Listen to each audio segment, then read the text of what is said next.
Hello there, it's Gabby here for you. I hope this finds you well. In this week's episode of Confidence After Cancer, I'm going to be talking about things that can trigger us.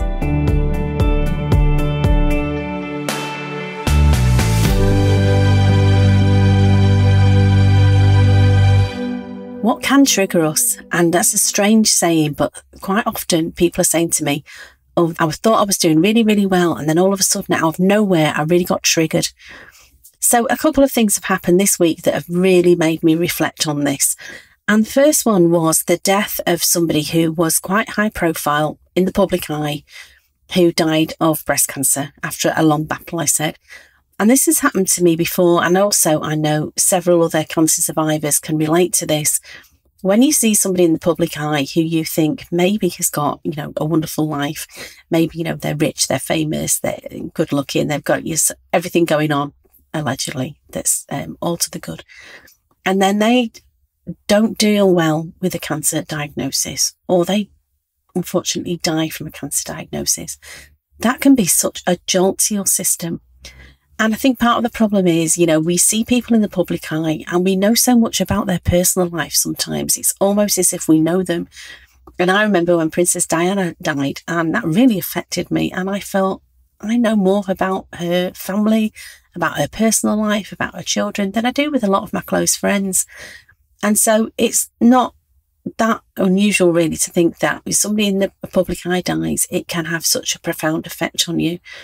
But where do we go with that? And how can we stop that from completely derailing us? And how can we stop that getting us into a spiral of depression? I have seen that with people before. People come into a spiral of despair thinking, well, she was rich and famous and it still got her in the end. Well, what chance have I got?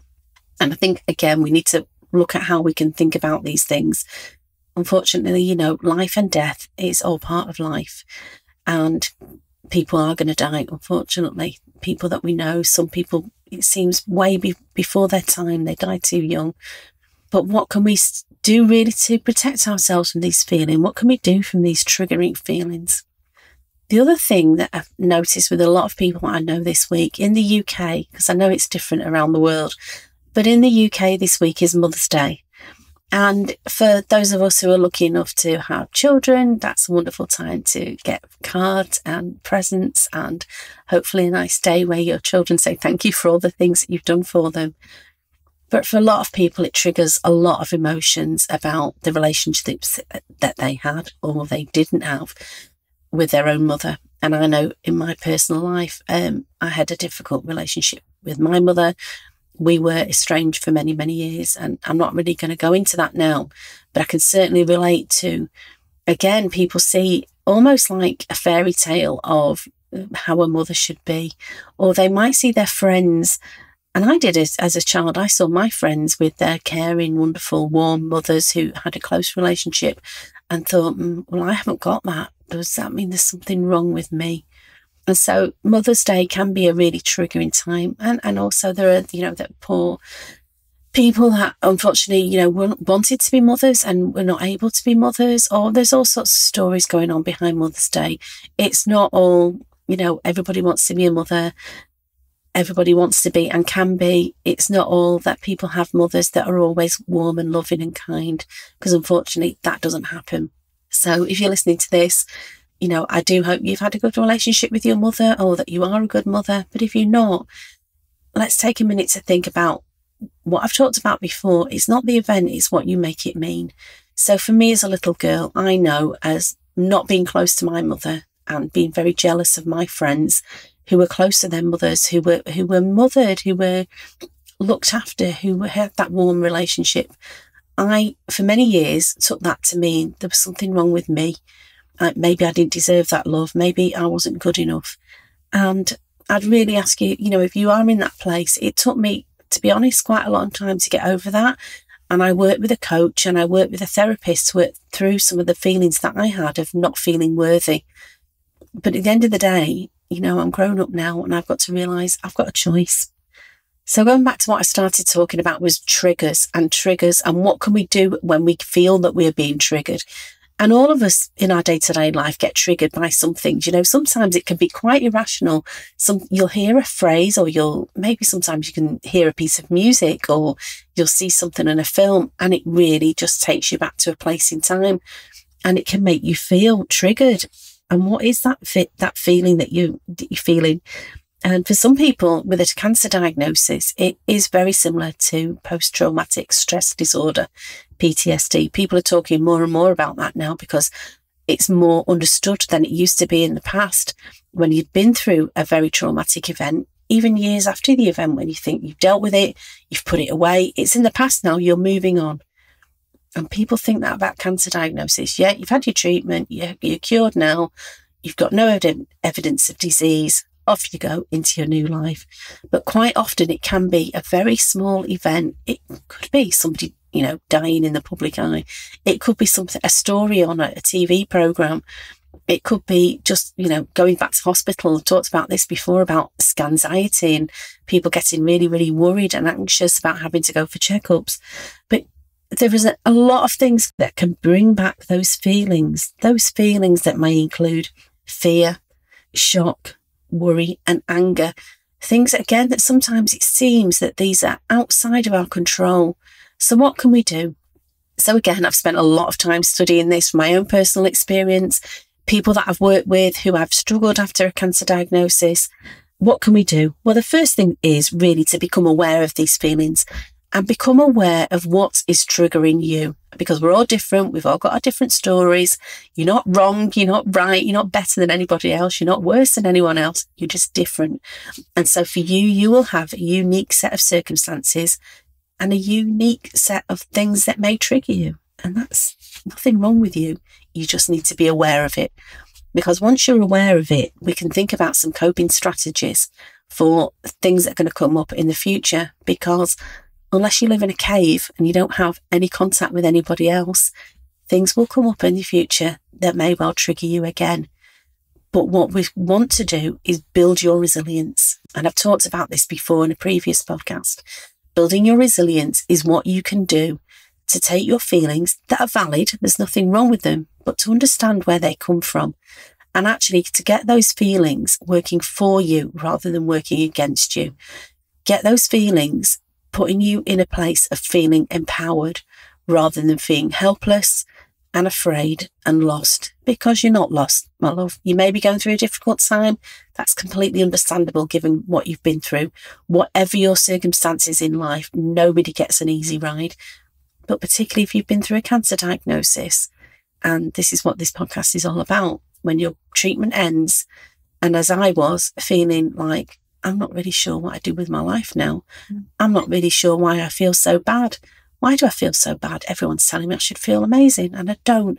And so it's recognising those feelings. And again, I talked before about stress and about that fight or flight response that we all have.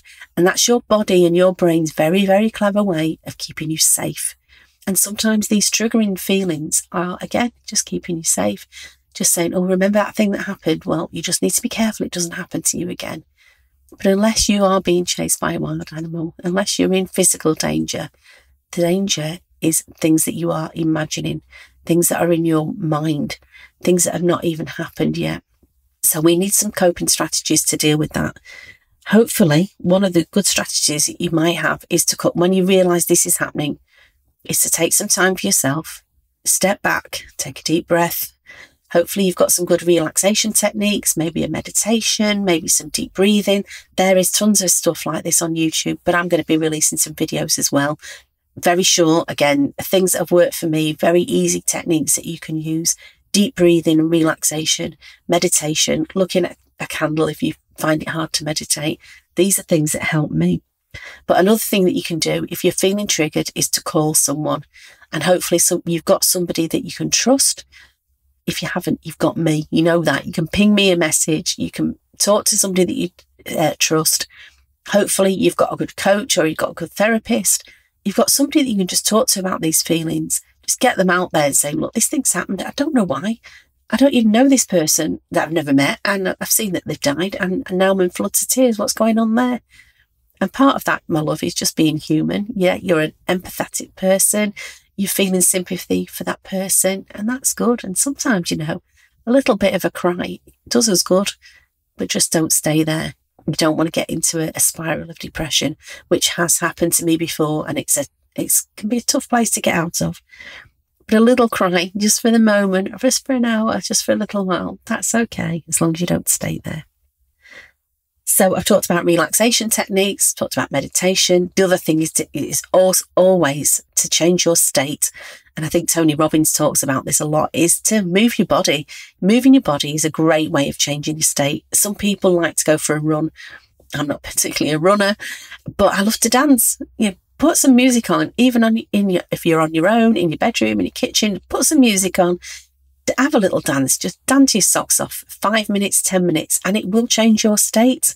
It really will. Think about something else. You're not an uncaring, unfeeling person. You are caring for you. This is all about your self-protection, and that's what we want to do. And so I would really like to think about why you get triggered by events. Just try and be quite detached from this reflection. Don't try and analyze yourself. Don't tell yourself you are wrong. Don't tell yourself there is something wrong with you, because you're just human. That's all part of being a human. But think about what you can do to cope, because these feelings are going to come up again.